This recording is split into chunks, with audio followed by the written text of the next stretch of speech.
Aujourd'hui on se retrouve juste après la présentation en fait donc de la série. J'avais envie de vous proposer tout de suite en fait un film. Donc le film que je vous propose de découvrir pour ce week-end c'est Au Rouge Rubis. En fait c'est un film qui est tiré d'un livre en fait, qui est compris en fait dans une trilogie de livres en fait. Donc c'est ce qu'on appelle la trilogie des gemmes. Donc le premier tome, celui dont je vous parle, c'est Rouge Rubis. Après vous avez Bleu Saphir et Vert Émeraude si je dis pas de bêtises. Donc celui dont je vous parle évidemment a déjà été adapté au cinéma puisque le but c'est de présenter des films. Et la suite devrait arriver, je crois, relativement rapidement, autour de mars-avril. Donc c'est des romans qui sont de type un peu young adulte, vous savez, c'est un peu la mode en ce moment. Le Labyrinthe, Divergente, Hunger Games, Les âmes vagabondes, enfin tous ces films-là, tous ces livres-là en fait, hein, du coup ont donné les films que vous avez probablement déjà pu voir au cinéma. Et donc là, Rouge Rubis fait pas exception, c'est exactement le même principe. On est sur du young adulte et ça a été adapté au cinéma je crois en 2014, donc l'année dernière. C'est un film qui est plutôt récent, vous voyez. Donc du coup je vais raconter tout de suite l'histoire. Donc l'histoire c'est quoi? En fait on suit Gwendoline qui est une lycéenne qui a à peu près 16-18 ans. Et en fait elle vit chez sa grand-mère, donc une famille plutôt aisée, un peu BCBG. Et sa cousine en fait avec qui elle vit également en fait est censée avoir une sorte de maladie, mais qui la rendrait particulière et unique avec un côté rare et précieux. Et il y a toute une espèce de mystère, sa famille en fait un peu tout un cas, tout un flanc, c'est un peu la petite perle, voilà.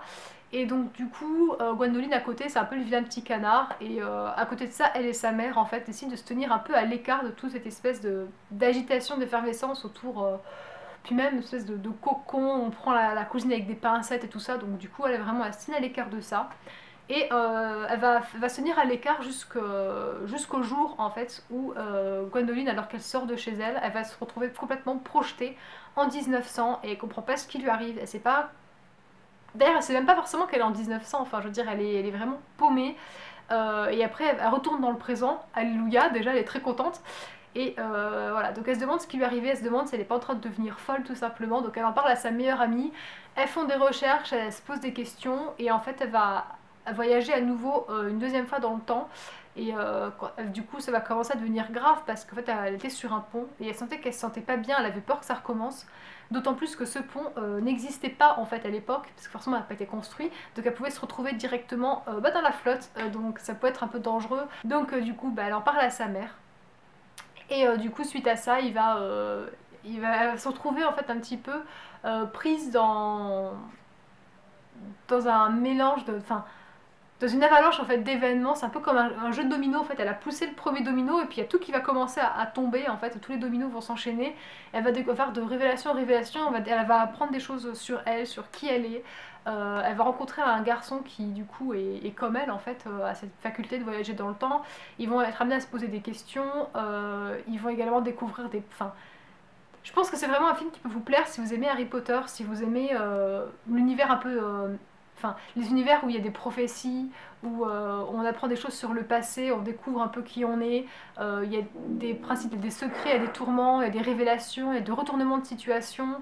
On pense que lui c'est gentil, mais en fait c'est peut-être un méchant. Enfin, du coup, vous voyez, il y a pas mal de rebondissements en fait, c'est plutôt bien fait. Par contre je vous conseille peut-être pas forcément la version française si jamais vous avez la possibilité de le regarder en version originale sous-titrée. Ça peut être mieux parce que les doublages sont pas hyper bien faits, je pense que c'est vraiment ce que je reprochais le plus au film. Sinon il est vraiment bien, on rentre vraiment à fond dans l'histoire, on se fait complètement...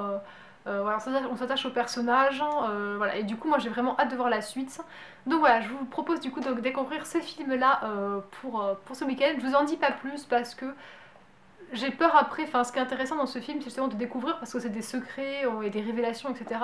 Donc je pourrais vous en dire plus pour vous allécher un peu plus, mais d'un autre côté je vous gâche aussi la surprise. Donc voilà, je préfère juste vous dire ça. J'espère que du coup je vous ai quand même donné envie, je vous ai donné suffisamment d'éléments pour vous donner envie du coup de regarder ce film. Voilà, j'espère que cette série va vous plaire et du coup bah, à bientôt pour un prochain film à découvrir.